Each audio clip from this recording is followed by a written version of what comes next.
tema, digamos, interesante que no se suele hablar mucho, es estas ediciones que son resúmenes de clásicos.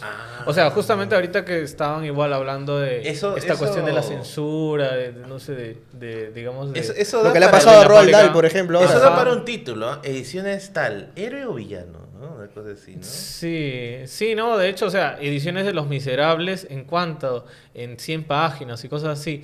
Me gustaría ver alguna edición de esas como... Esas eran las de Toribio y Arijante, pues claro. Yo tengo un Quijote de 50 páginas. Y yo de niño yo decía... Ella me leí el Quijote. Todo el Quijote. ¿Por qué dicen que es tan tranca, no? Y de ahí me di de cara con la realidad, pues, ¿no? Hay algo que dice Bailey justamente en una de las entrevistas que le hace justo a Guillermo Yacosa, a propósito de las ediciones piratas de algunos libros, ¿no? Por ejemplo, sacaron la versión pirata de No se lo digas a nadie, y él estaba firmando libros y dice que se acerca una señora y le dice, Jaimito, no sé qué técnica tan novedosa la tuya de crear un clima de tensión creciente, ir de 50 páginas en blanco. ¿Qué técnica narrativa es esa? Y él dijo, bueno, son años de estudio, señora. Y era evidentemente una edición pirata. Pero sí, pues, ¿no? Hay ediciones de libros y traducciones que juegan también un rol importante dentro de lo que viene a ser una experiencia de lectura agradable, ¿no? ¿Se han encontrado con traducciones malas? Tengo que pedirle una disculpa pública a Kevin Zabaleta, porque antes siempre lo fregaba diciendo, no, que muy loquito traducciones. Desde que comencé a buscar traducciones mejores, mi vida ha cambiado. Hace poco, antes yo leía Lovecraft en una editorial muy mala, no voy a decir su nombre, pero es una editorial muy conocida, muy comercial, y había cosas que no se sentían igual. Y recientemente adquirí las de Valdemar, Gótica, y sí se siente una diferencia. Claro. Bueno, con Poe también pasa algo similar, ¿no? Ahorita tengo la de las obras completas, los cuentos completos de Poe, de Páginas de Espuma, con la traducción de Julio Cortázar. Oh, claro. Y cada cuento comentado por un crítico literario y con el prólogo de Vargas Llosa. O sea, ese libro no han metido esteroides, ¿no? Proteína. De hecho, qué difícil es el acceso a los libros, ¿no? Hace poco estaba, digamos, me di unas revisadas a las ediciones de Las Mil y Una Noches y cosas así. Y qué carísimas están, qué difíciles, ¿no? Y justamente algo que tiene la traducción es esta cuestión de situarse en un momento en específico, ¿no? O sea, no es lo mismo las traducciones de la Divina Comedia, ¿no? De claro. Finales del 19, que digamos tengo algunos nombres igual en Argentina, sobre todo, que han hecho buenas traducciones, con alguna reciente como la de Acantilado, ¿no? Y eso, ¿no? Tengo muy buenas referencias. Está disponible para quien quiera revisar las primeras páginas en la página de Acantilado, de José María Micó, el traductor, poeta también. Y claro, ¿no? Digamos, libros inaccesibles en el tema económico, ¿no?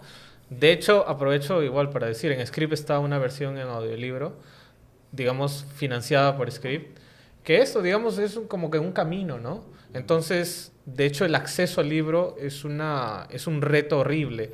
Sí. He estado pensando algunas, digamos, ideas factibles que se puede hacer. Por ejemplo, cómo el Fondo Editorial del Congreso de la República no tenga sus libros para que por lo menos los estudiantes universitarios, que es un sector de grupo de interés clarísimo, pueda tener acceso a ellos.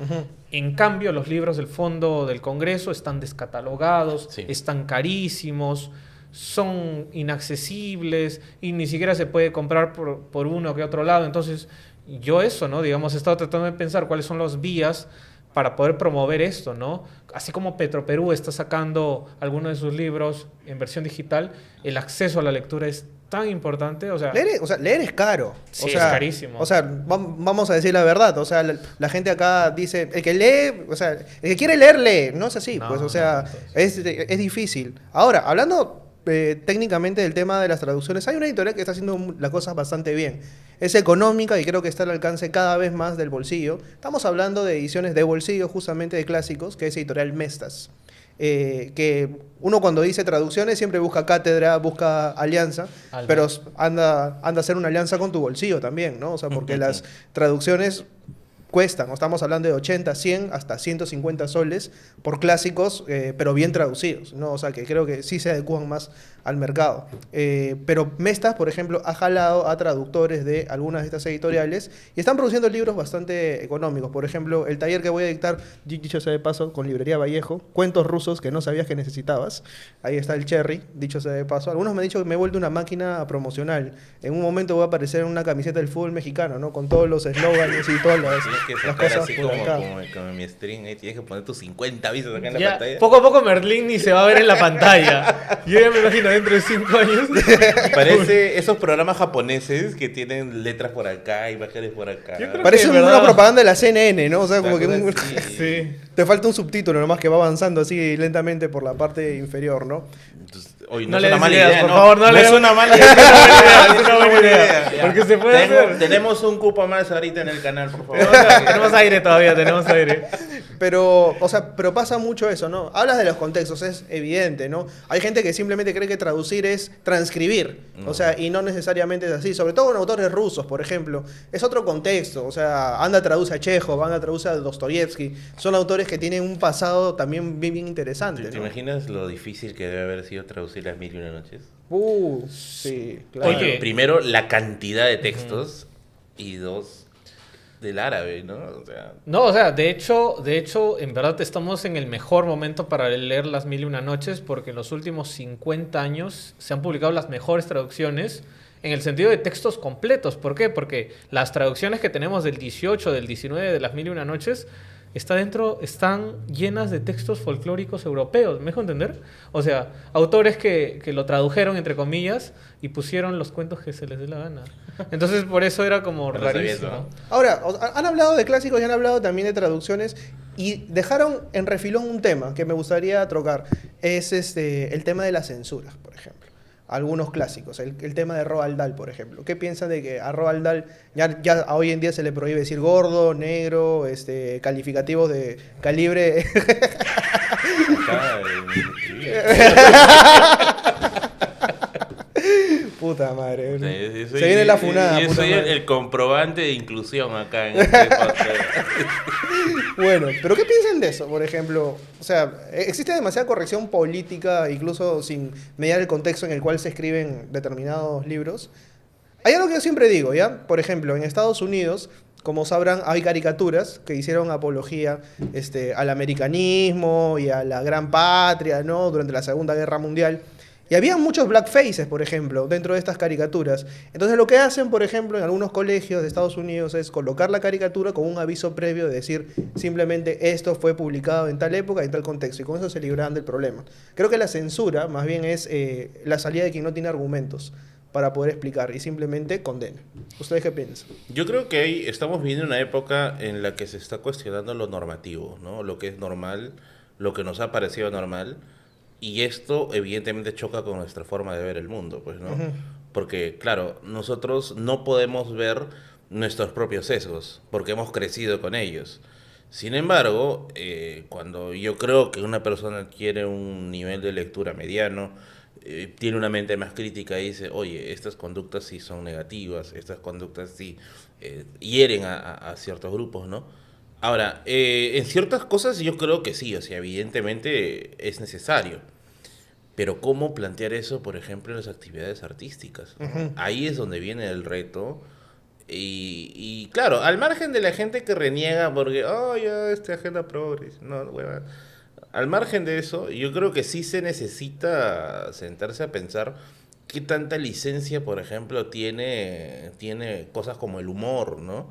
O la literatura, como el caso que es lo que mencionas, ¿no? Porque acá estamos acostumbrados a llamar humor negro a un humor pésimo, paupérrimo, que recrea lo peor que somos como sociedad. Cuando humor negro pues hacían los Monty Python, ¿no? Ujú. Un humor muy fino, muy refinado, muy crítico, ¿no? Y eso, ¿no? Da Pero para pegaría pensar, ese ¿no? tipo de humor acá, o sea, un humor peruano que históricamente ha celebrado pues a los tres chiflados, a risas y salsa, y que claro, cuando tú le cambias de discurso dices pues, o sea, hacer que ese tipo de humor pegue aquí es diferente, ¿no? Yo creo que, por ejemplo, espacios como The Office muestran que hay... O sea, claro, The Office tampoco vamos a compararlo con Monty Python Flying Circus, pero, o sea, te dan como que un poquito más de vínculo con algo más elaborado, ¿no?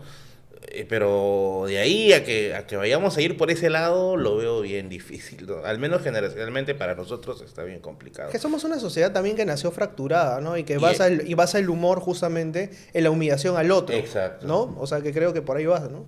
Sí, de hecho, digamos, yendo a la primera pregunta con respecto a esta especie de retraducciones que se hacen, voy a utilizar un término de traducción en el sentido de que claramente, ¿no? Una obra enmarcada del 19 tiene un contexto, ¿no? Que a veces es necesario precisar.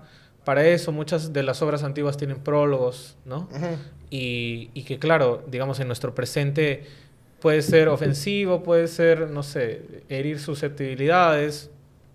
Eh, de hecho, de hecho, creo que esta relación como que con las estatuas, por así decirlo, podría ser la que se asemeje.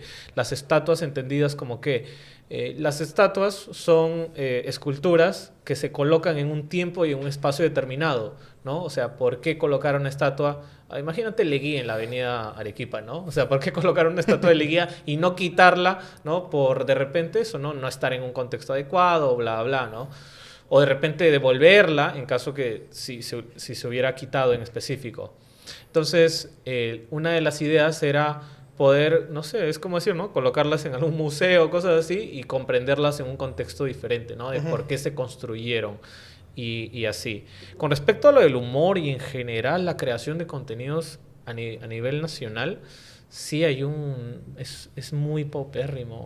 O sea, es un poco lamentable. Ahorita estaba revisando bastante novela histórica, digamos, de diferentes países y así, o igual de formatos propiamente creados en el Perú, ¿no? Y no, digamos, enlatados que al fin y al cabo llegan, que se ha hecho desde hace mucho tiempo, etcétera, para pensar de que eso, somos un país poco creativo. O sea, toco, digamos, susceptibilidades de seguro, Sí. porque la frase es el peruano es creativo, ¿no? Otra verdad asumida, ¿no? O sea, y esto es relativo en realidad, ¿no? De hecho, valdría la pena evaluarlo. O sea, justamente ahorita que hablaban de absolutos, no sé, yo soy más, digamos, más soft o más suave con respecto a estos términos, en el sentido de que, o sea, hay posturas ontológicas, cosas así que necesita absolutos en tanto leyes, ¿no? En tanto, no sé, una religión tiene ciertos mandamientos, o sea, ahí yo entiendo, ¿no?